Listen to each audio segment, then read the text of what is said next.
legenda asal-usul Raja Negeri Jambi. Pada zaman dahulu, wilayah negeri Jambi terdiri dari 5 buah desa dan belum memiliki seorang raja. Desa tersebut adalah 7 Koto, 9 Koto, Petajin, Muaro Sebo, dan Batin 12. Dari kelima desa tersebut, Desa Batin 12 lah yang paling berpengaruh. Semakin hari penduduk kelima desa tersebut semakin ramai dan kebutuhan hidup mereka pun semakin berkembang. Melihat perkembangan itu, maka muncullah suatu pemikiran di antara mereka bahwa hidup harus lebih teratur, harus ada seorang raja yang mampu memimpin dan mempersatukan mereka.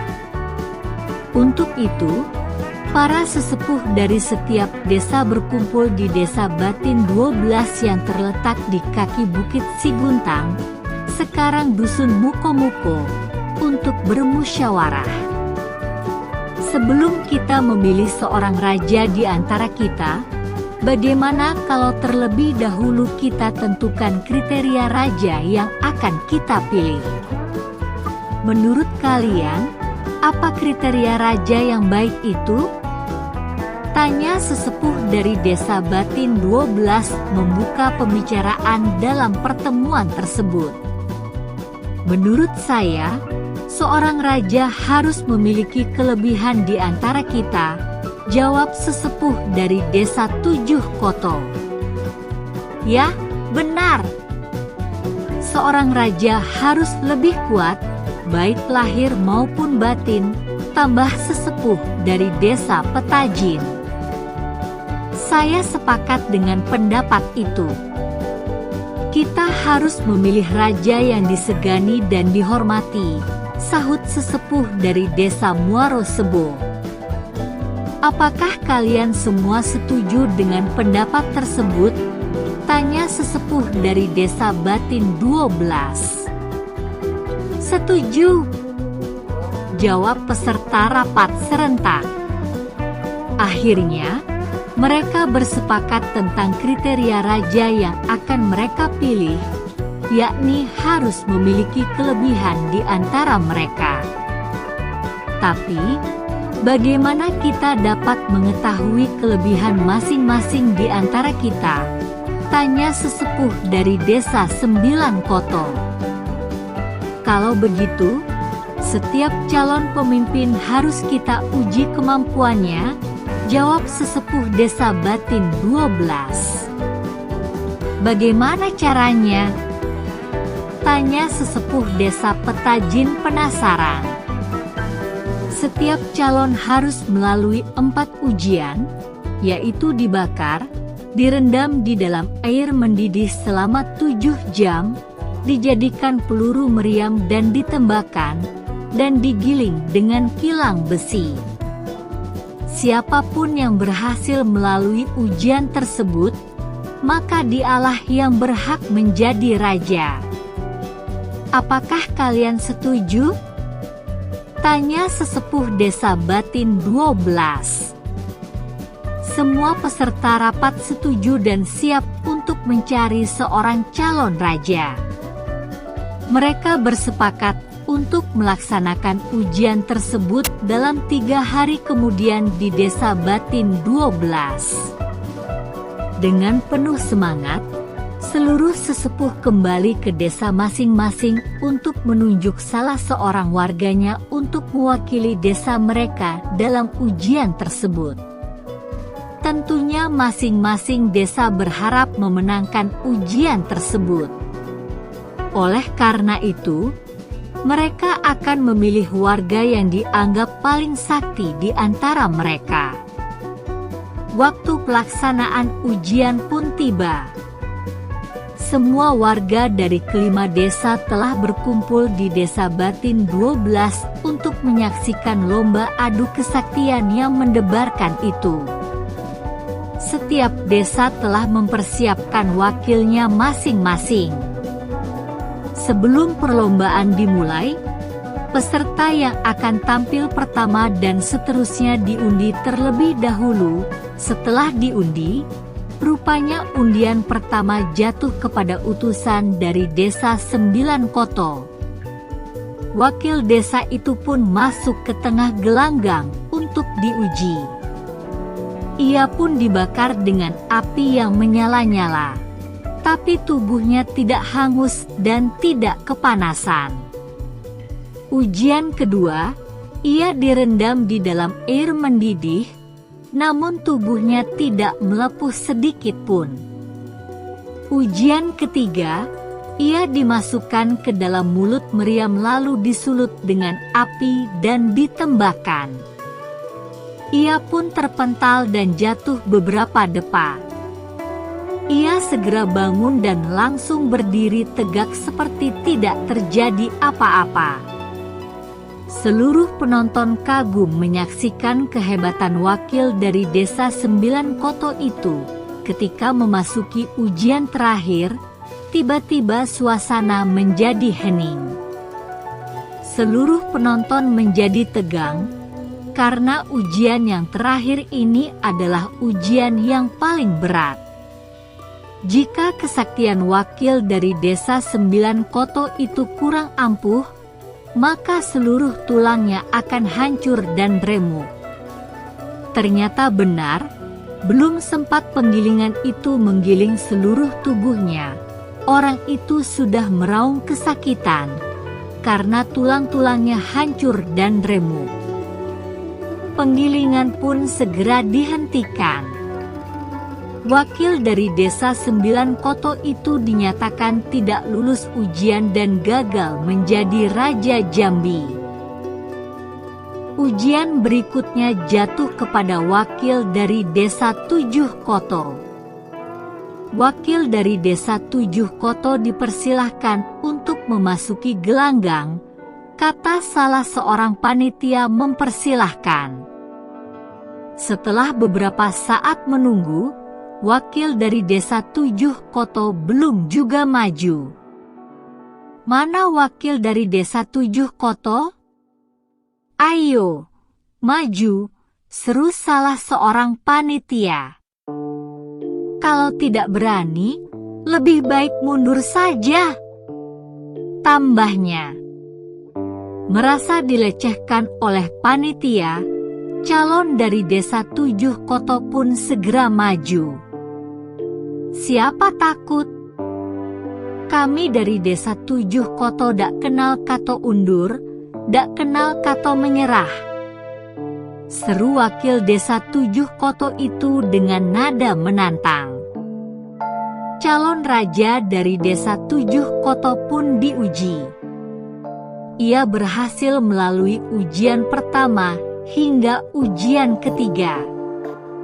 Namun, ia gagal pada ujian keempat. Akhirnya, ia pun gagal menjadi Raja Jambi. Ujian berikutnya dihadapi oleh wakil dari Desa Batin 12, kemudian diikuti oleh Desa Petajin dan Muaro Sebo. Namun, wakil dari ketiga desa tersebut semuanya gagal melalui ujian keempat, yakni digiling dengan kilang besi. Oleh karena semua wakil dari kelima desa tersebut gagal melalui ujian, maka mereka pun kembali mengadakan musyawarah. Bagaimana kalau kita mencari calon Raja Jambi dari negeri lain? Usul sesepuh dari Desa Batin 12. Usulan tersebut diterima oleh peserta rapat lainnya. Selanjutnya mereka mengutus 2 wakil dari setiap desa untuk pergi mencari calon raja. Keesokan harinya, rombongan itu berangkat meninggalkan negeri Jambi menuju ke negeri-negeri di sekitarnya.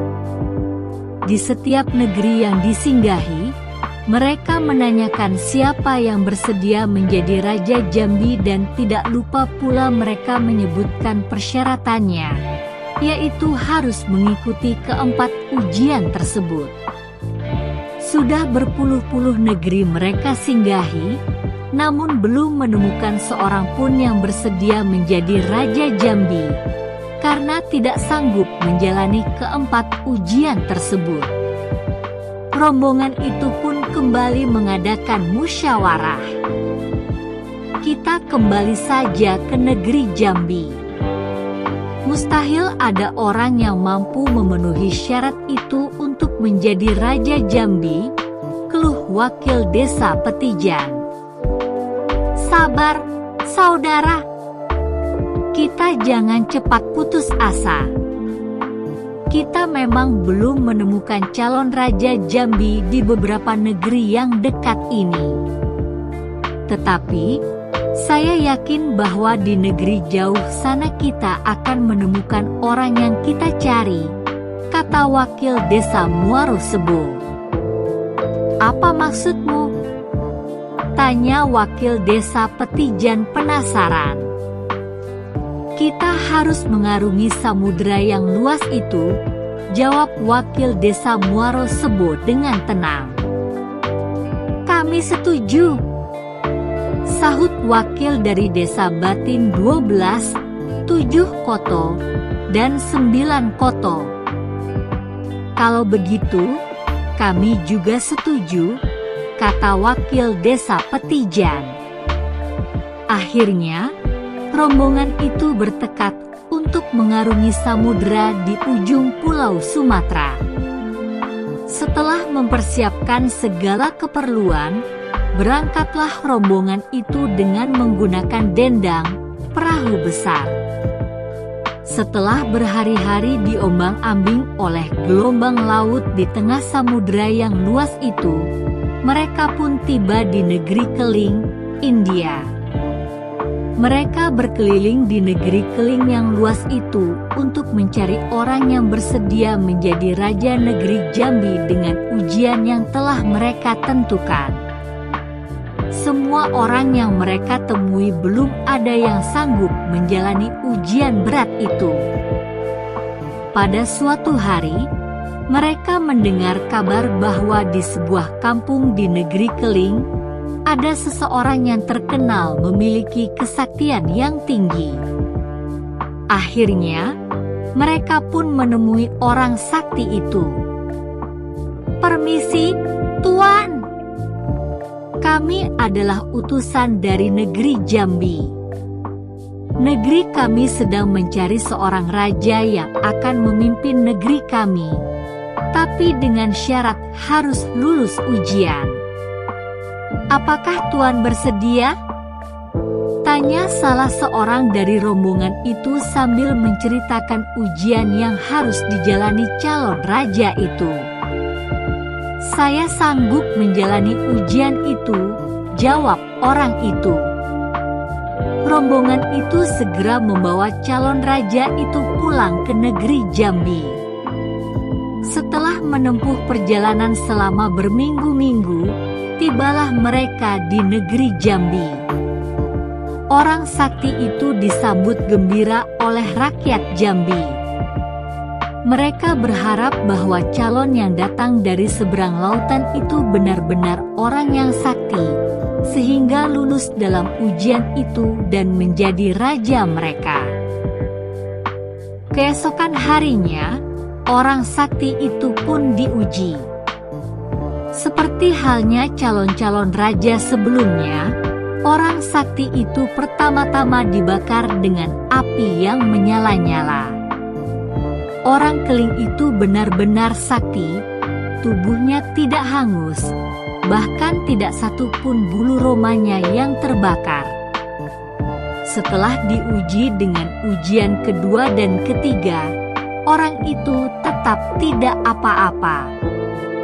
Terakhir, orang itu akan menghadapi ujian yang paling berat, yang tidak sanggup dilalui oleh calon-calon raja sebelumnya, yaitu digiling dengan kilang besi yang besar. Pada saat ujian terakhir itu akan dimulai, suasana menjadi hening. Penduduk yang menyaksikan menahan napas. Dalam hati mereka ada yang menduga bahwa seluruh tubuh orang itu akan hancur dan remuk. Ini adalah saat-saat yang mendebarkan. Ujian terakhir itu pun dimulai.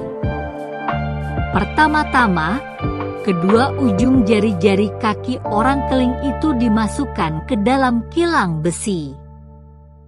Kilang mulai diputar dan sedikit demi sedikit tubuh orang keling itu bergerak maju tertarik kilang besi yang berputar.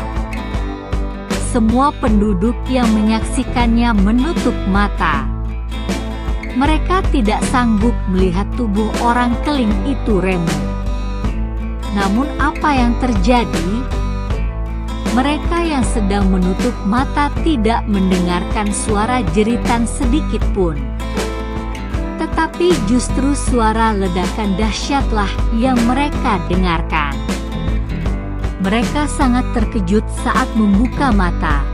Kilang besi yang besar itu hancur berkeping-keping, sedangkan orang keling itu tetap tidak apa-apa. Bahkan ia tersenyum sambil bertepuk tangan. Penduduk yang semula tegang ikut bergembira karena berhasil menemukan raja yang akan memimpin mereka. Seluruh penduduk dari desa 7 Koto, 9 Koto, Muaro Sebo, Petajin, dan Batin 12 segera mempersiapkan segala keperluan untuk membangun sebuah istana yang bagus. Selain itu, mereka juga mempersiapkan bahan makanan untuk mengadakan pesta besar-besaran untuk meresmikan penobatan Raja Negeri Jambi. Beberapa bulan kemudian, berkat kerja keras seluruh warga, berdirilah sebuah istana yang indah dan orang keling itu pun dinobatkan menjadi Raja Jambi.